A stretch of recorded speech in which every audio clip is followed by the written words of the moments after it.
The UFC announced Saturday George St-Pierre will be inducted into the modern wing of the UFC Hall of Fame as a member of the class of 2020.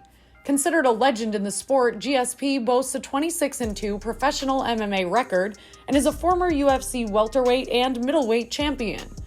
UFC President Dana White saying of St-Pierre, quote, "George St-Pierre is a pioneer of Canadian MMA who helped build the sport globally.